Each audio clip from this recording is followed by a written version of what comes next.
Hello everyone, welcome back to Syphro Plays RAVENSWATCH. Today I'm doing some patch notes reading stuff. Just to give you a little TLDR, maybe. I mean, there's one here, but maybe you like watching videos more than you like reading.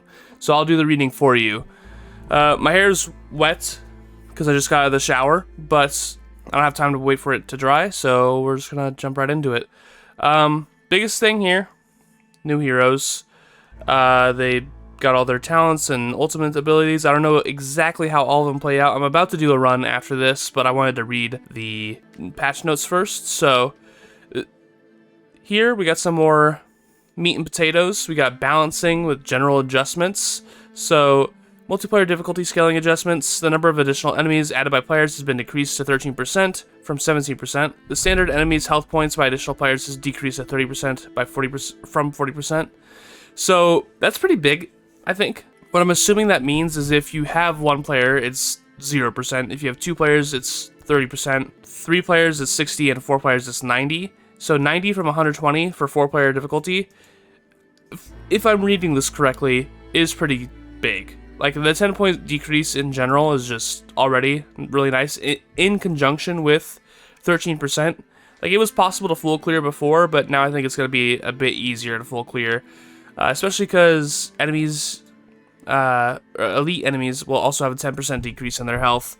And Stagger, more importantly, I think, is going to have a 20% decrease in their Stagger bar limit, I suppose. That, in particular,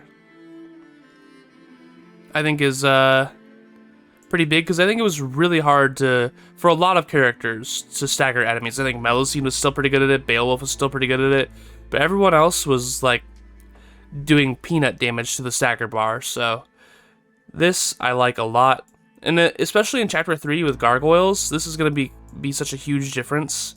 I think it's going to be possible for 2 or 3 people to consistently break gargoyles, so that's cool. Leash mechanic, I'm really happy about this one. Change leashing behavior, so the waiting time for enemies to flee or leash has been reduced from 3 seconds from 10. However, the waiting time still remains 10 seconds if the player is within range of an enemy at death's door. So if you're dying, you're running away from enemies, you die, the enemies will stick around, probably to make it harder to revive you, which I can get behind. The only reason I was ever upset about fleeing being so hard to trigger sometimes was just because it would prevent you from interacting with stuff while you were alive. So the fact that this stays the same, I think makes sense and is fair. The mini boss here, this is perfect. It will not recover stagger bar when he's in the possession phase. Thank you. I mean, that wasn't really my biggest issue with him. My biggest issue with him is that he just does a million damage for no reason. But this does definitely help, for sure. Because if you got him close to the full stagger bar, and he went to his possession phase, and he comes back and just recovers his full stagger bar, then, you know, you're gonna take more damage. So this does, in a way, make him do less damage. Also reduced Abu al-Jan's maximum number of possessions to 2.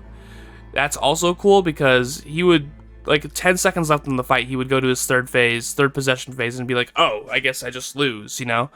Unless you can somehow burst the elite Jin quickly, but if you can't kill this guy quickly, then there's no way you're killing the elite Jin quickly, you know? So then we have some hero adjustments here.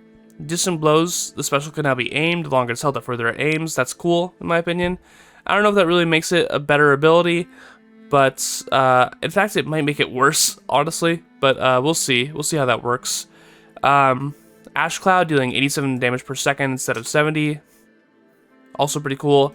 I mean, when it's that late in the game, I think these changes don't really matter that much. I mean, it's definitely nice. This is a huge buff. Holy moly. Radius of its explosion has been multiplied by 3 from, it was initially just 1? From 1 to 3? That's really big. This is an interesting one to me. Pied Piper Explosive Rat's not a starting talent anymore, switched with Horde. I think that's good. I don't know. I don't think this makes rat builds any better, technically. I mean, Horde is definitely a better ability than Explosive Rats. Explosive Rats is like really not a lot of damage, I guess. It does some stuff, but I think getting Horde will synergize better with the other rat abilities, so I think it's better for the rat build, but not that much better that it would make me like say it's better than a special build or even a power build, for example, or even an attack build. Beowulf. So Worm now prioritizes enemies close to Beowulf. That's cool. I think they already had a change to it that made his like turning radius tighter and his like ability to hit better. So he was already the Worm ult, the Dragonfly ult was already in a decent spot. So I think this change probably makes it a bit better. Ooh, Aladdin here. Special now deals up to 90 damage from 60, and Wish of Omnipotence, the effect has been reworked. Now, there's a new effect when casting a wish using trait. It grants Omnipotence to all nearby heroes for 8 seconds, no matter what wish it is. So if you're doing the stats, those will give you Omnipotence. If you do the heal or the damage, those will also give you Omnipotence. I think this is better, however, I do worry about its usefulness in general. It's like if you're doing the big damage sweep, that probably almost kills a lot of enemies in the area anyways. In multiplayer, that is a bit different, obviously, especially up to 4 players. But I think that's it's definitely better than what it was, with it being its own separate wish, because the other wishes are just too useful, in my opinion, especially the stats. So now Geppetto, Rocket Science, cross dummies now catch fire and deal fire attacks for a few seconds. This is really good because I think Rocket Science was already a pretty decent ability. I think it had the potential to deal a lot of damage, and the way you were able to move with it was pretty useful, and it had a pretty good synergy with Witch's Broom. So this, just having more usefulness, having more synergy, which is something that I am always an advocate for. Oops, didn't mean to highlight all that. It's something that I'm always an advocate for, is great. Now, Melusine, Bewitching Song not starting to out anymore, switch with Underwater Predator. Oh, okay. Wait a second. Underwater Predator increases the movement speed of Melusine by, while underwater by 30%, but lasts 25% less than before. And then Sea Dance and Spring Water. Change the meta unlock order to balance the character mastery. Okay, so just I don't remember which one came first, honestly. It's been so long. But yeah, this is pretty good, I think, actually. I think Bewitching Song was really bad. And now you can get it with... what's it called? You can get it with Deep Beat. So Deep Beat plus Bewitching Song, plus the Armor Shimmering Scales, plus the Submerging Attack. I think that makes that build a lot better, and I like that. Underwater Predator, this... I'm trying to think of what build would really go with this, but... I don't know, I like the change in general, so that she has an easier way to have vulnerability. However, it does make it so that if you do have like a Sea Dance build, or a Bewitching Song, or well, I guess Deep Beat build, you cannot get vulnerability on Melusine anymore, which... I'm not sure how I feel about that. I mean, I never really went for Underwater Predator anyways. I think it was kind of borderline useless on her. Unless the other option was really not good at all. Like if I was going for...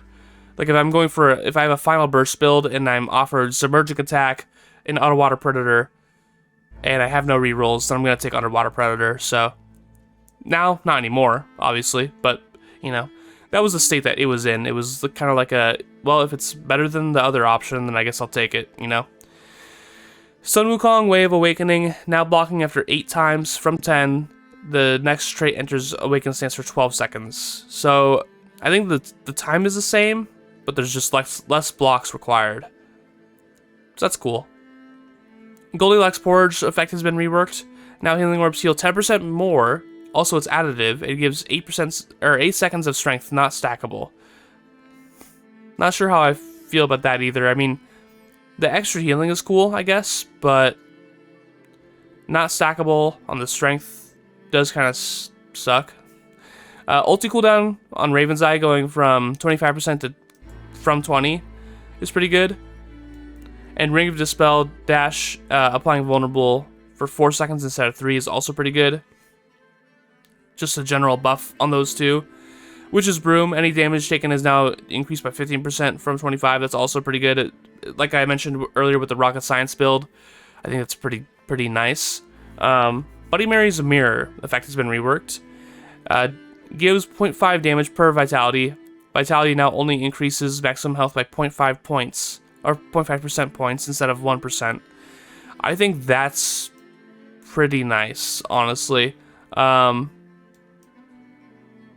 I don't really care about the maximum health points that I get from Vitality in the late game. So if I were to get this, like, Chapter 3, and it decreases my health by, what, like, 200, 300 maybe at the most, I'm not mad about that, especially if I already had, like, 700 HP on a big Vitality build.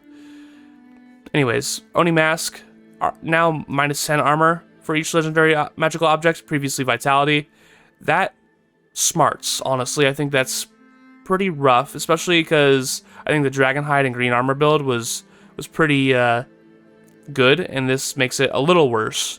You just can't really go Oni Mask in that build anymore. But you can go Oni Mask in an Ogre Blood build and not be really upset. I do think, though, that it'd be rough if you were going for an like a Ogre Blood build and you have no armor in your build at all. I mean, you'd have to prioritize it from Grimoires and stuff like that. Because getting like minus 30 armor would be pretty rough. Even if you have a lot of Vitality, that'd be pretty rough. So, there's also this stuff, design note, yada yada. You guys can pause and read that if you want to. Then general improvements in quality of life. This is huge. Refugees' interactions are not cancelable. It's possible to talk to them again if the interaction was canceled.